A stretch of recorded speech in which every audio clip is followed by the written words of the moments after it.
Hello friends, स्वागत है आपका अपने यूट्यूब चैनल बैंकर्स अप में, जहां आपको बैंक से संबंधित कार्यों की जानकारी मिलती है।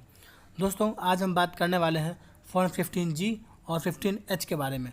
फ्रेंड्स, फॉर्म 15G और 15H एक समान होते हैं।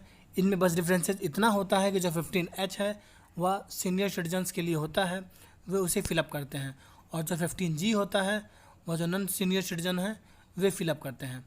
फ्रेंड्स, यह पे किया जाता है इनकम टैक्स डिपार्टमेंट को, यानी जो भी आपका एफडी है या आरडी है, जो भी उस पर आपका ब्याज मिला है, अगर आप इनकम टैक्स नहीं फिलअप करते हैं या आप उस दायरे पर नहीं आते इनकम टैक्स के, तो ऐसे में ज़रूरी है कि आप 15G या 15H फिलअप करें।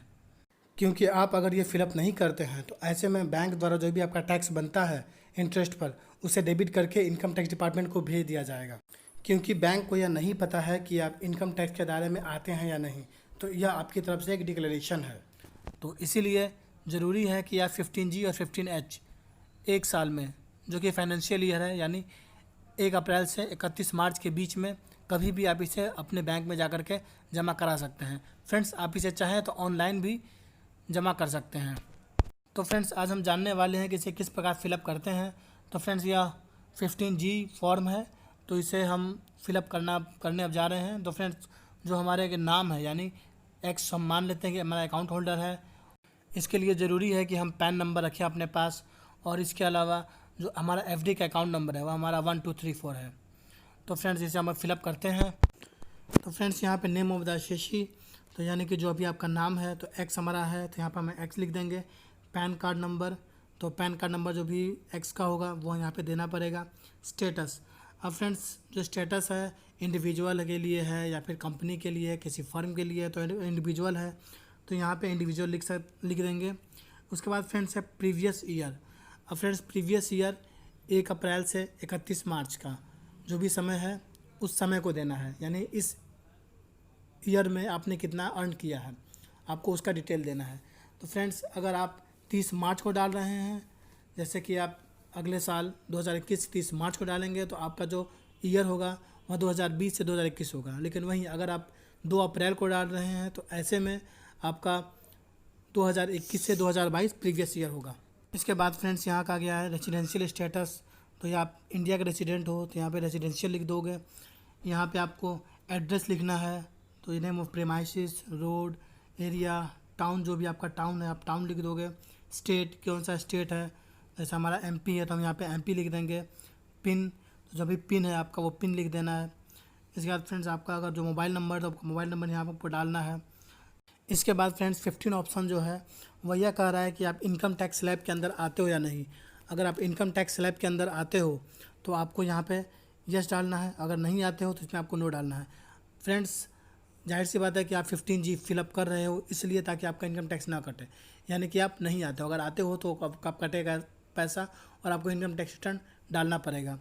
तो अगर आप नो डालते हो तो आपको आगे बढ़ने की ज़रूरत नहीं है। अगर आप इनकम टैक्स स्लैब में आ रहे हो तो आपका पहले से ही पैसा कटेगा, तो आपने इनकम टैक्स रिटर्न कब डाला था उसका डिटेल आपको बी ऑप्शन में देना है। इसके बाद फ्रेंड्स, 16 ऑप्शन वह कह रहा है कि आपका एस्टिमेट कितना है जो आपको ब्याज मिलना है बैंक से, या जो आप यह 15G फॉर्म फिलअप कर रहे हो तो आपको कितना ब्याज मिलना है। जैसे मान लीजिए कि आपने अपने बैंक में एक एफडी किया हुआ है 2 लाख रुपए का, या और आपका जो ब्याज दर है वह 10% है, तो इस हिसाब से जो भी आपका ब्याज दर बनेगा, तो यानी अगर 20,000 ब्याज दर बनता है तो आपको 20,000 रुपये यहाँ पे डालने हैं। उसी प्रकार एस्टिमेटेड टोटल इनकम, यानी कि आपने कितना का एफडी बनवाया हुआ है, तो आपने 2 लाख एफडी बनाया तो आप यहाँ पे 2 लाख लिख लोगे। इसके बाद फ्रेंड्स, 18th ऑप्शन कह रहा है कि आपने और भी कहीं 15G फॉर्म फिलअप करके किया है या नहीं।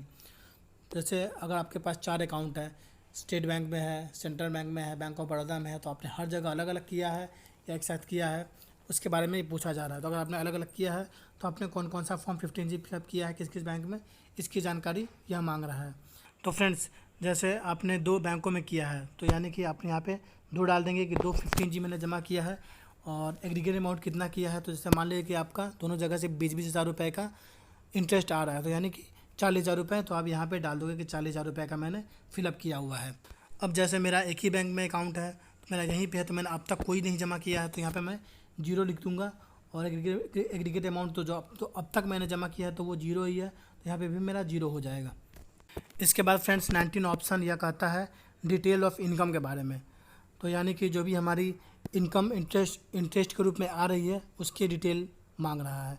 फ्रेंड्स यहाँ पे सीरियल नंबर तो एक है सब। फ्रेंड्स अगर आप एक बैंक में 5 अकाउंट हैं एफडी, तो ज़रूरी नहीं है कि आप पाँचों अकाउंट डालिए। आप एक अकाउंट डालते हैं तो बस CIF नंबर जो उठाएगा और एक अकाउंट डालने पर आपका पाँचों का काउंट वह कर लेगा। तो यानी कि सीरियल नंबर 1, आइडेंटिफिकेशन नंबर, तो यानी कि अकाउंट नंबर मांग रहा है तो आप किसी भी एक अकाउंट नंबर का यहाँ पे अकाउंट नंबर डाल सकते हैं। नेचर ऑफ इनकम, तो आपका इंटरेस्ट है या एफडी का, तो आप इनकम फ्रॉम इंटरेस्ट कर देंगे। Section under which tax is deductible. Friends ये ज़रूरी नहीं है कि आप भरें, अगर आप यह चाहें तो आप यह चेक कर सकते हैं। यहाँ हमारा एफडी के केस में 194A होगा, तो हम सेक्शन 194A डाल देंगे और यहाँ पर अमाउंट ऑफ इनकम डालना है। तो यानी कि 20,000 रुपये इनकम के इंटरेस्ट के थ्रू इनकम आ रहा है, तो यहाँ पे 20,000 रुपये डालने हैं। इसके बाद सिग्नेचर ऑफ डिक्लेरेशन, तो जो भी एसएससी है वह यहाँ पे सिग्नेचर करेगा। तो यहाँ पे एक्स एसएससी है तो यहाँ पर एक्स का सिग्नेचर आ जाएगा। इसके बाद फ्रेंड्स डिक्लेरेशन है जो कि एक्स द्वारा डिक्लेयर किया जाएगा, तो यहाँ पे आई यानी कि जो भी एक्स है वह यहाँ डिक्लेयर करेगा। और 2-3 जगह यहाँ पे फिल इन द ब्लैंक्स है फ्रेंड्स, इसे फिलअप करना होता है। तो ईयर एंडिंग ऑन, तो ईयर इन डेट होता है दोस्तों वह 31 मार्च होता है, तो यानी कि 31 मार्च 2021 हमारा एंडिंग ईयर है, तो यहाँ पे हम 31 मार्च 2021 लिख देंगे। असेसमेंट ईयर तो हमारा 2020-2021 के लिए असेसमेंट ईयर है, तो 2020-21 यहाँ लिख देंगे। उसी प्रकार ईयर एंडिंग 31/3/2021 और ईयर असेसमेंट ईयर 2020 और 21 है। इसके बाद फ्रेंड्स सिग्नेचर ऑफ डिक्लेरेंट यानी एक्स का यहाँ पे सिग्नेचर होगा, तो हम प्लेस एंड डेट लिखा जाएगा। इससे आज का डेट हमारा 14/9/2020 है, तो यहाँ पे हम 14/9/2020 लिख देंगे। और प्लेस जो भी है वाई प्लेस, तो हम वहाँ पे वाई प्लेस लिख देंगे। और फिर इसे अपने ब्रांच में जा कर के आप जमा कर सकते हैं।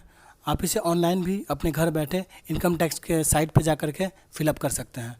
तो यह था दोस्तों 15G और 15H फॉर्म भरने की जानकारी।